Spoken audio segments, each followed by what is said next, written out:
Hello, this is Daniel Mart, and today I'm going to be doing another review. This time around, I'm going to be doing a review for Young Frankenstein. This movie stars Gene Wilder, Peter Boyle, Marty Feldman, Madeline Kahn, Terry Garr, Cloris Leachman, and Kenneth Mars.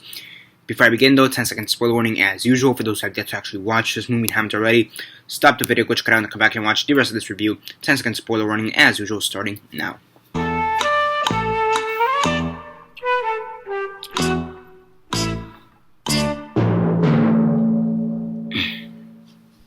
Okay, so 10 seconds are up, so for those who have yet to actually watch this movie and haven't already, please do comment down below or be messaging me that I never give you a fair warning, because as usual, I did.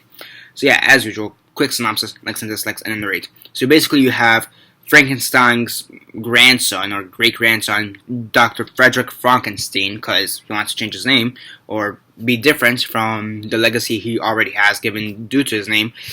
And basically he goes back to where his grandfather or great-grandfather worked at, and now is trying to discover to see if you can actually revive a human back to life, if you can actually bring a human back to life. So he has Igor, as well as Inga, and basically those are his two assistants, and they're all trying to figure out how to bring back a human back to life. And once they bring back a human back to life, now they're just trying to control the monster, see, make sure it's not a danger to anybody. And yeah, Gene Wilder died this year, and there's been so many movies of him. I wanted to review Willy Wonka, and I watched it actually, and I just didn't have time to actually review it.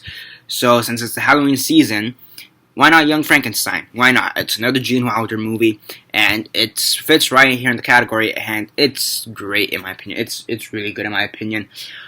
Gene Wilder, first off, it's considered one of his best performances, period. And yeah, I do have to agree, it is one of his best performances, period, because he does bring that kind of dramatic and comedic role, because there are some pretty dramatic moments, although not that much. There are some pretty decently dramatic moments, such as the homage to the It's Alive from the original Frankenstein movie. So yeah, I mean, overall, it is great when it comes to his acting. Everybody else, they do a pretty good job, as well as their characters. And for the most part, they are pretty funny. Something I didn't know about this movie is the fact that there's a lot of improvisation. There's a bunch of lines here that are improvised, such as the no tongues line, which was improvised, and the walk this way was somewhat improvised, which, by the way, that actually inspired the Aerosmith song Walk This Way, which is pretty cool, but besides the point. So yeah, I mean, I do like how they always took these kind of comedic liberties with the movie, and I do think it worked to their side. Overall, it's just a great movie. There are a lot of comedic times, I would suppose. There are. I mean, it's a comedy movie, so you expect it to be comedic, and throughout the whole film, it is comedic. And again, that goes back to the improvisation that all these actors are able to do. And overall, it's just a great movie. The effects for Peter Boyle as a monster were actually really good, in my opinion. And I mean, although it is black and white, you could still see makeup and how it looks. Like when he's being reanimated, you see his eyes and teeth glowing. That was pretty cool, in my opinion. Overall, the makeup for him, although you can't really see it that well because of the fact that it is black and white, I still think it's really good.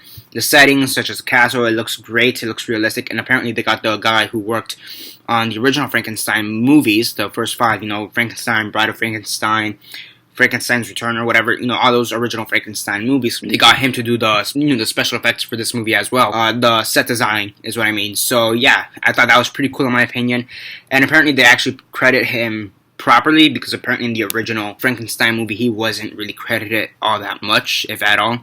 His name is Ken Strike-Faden. So yeah, he did a pretty good job at the set design. Apparently he did that same thing in the original Frankenstein movies, but he wasn't really credited, which is pretty depressing in my opinion, pretty cheap.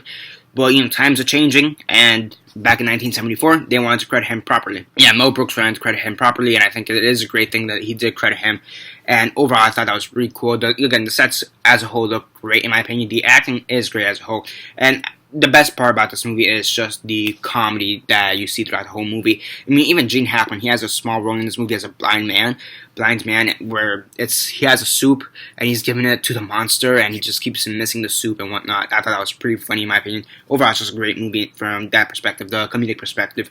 Not that many horror elements, aside from the fact that you do have the monster, and the fact that the monster could probably kill someone. There's this one scene where they had this little girl by a well, and I thought for a second he was going to throw the little girl into a well, similar to the Frankenstein movie.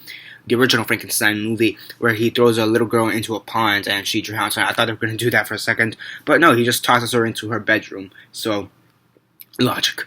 Overall, though, still a great movie. On a scale of 1 to 10, 1 being the worst, 10 being the best, and 6 being decent, I'll give it a 7.5 out of 10. Overall, it's still a great movie in my opinion. It's a pretty good movie, and yeah, that's basically it for now. Subscribe, comment down below, like the video, share on Facebook, Twitter, MySpace, or whatever you guys prefer. And that's basically it for now. This is Daniel Mart signing off.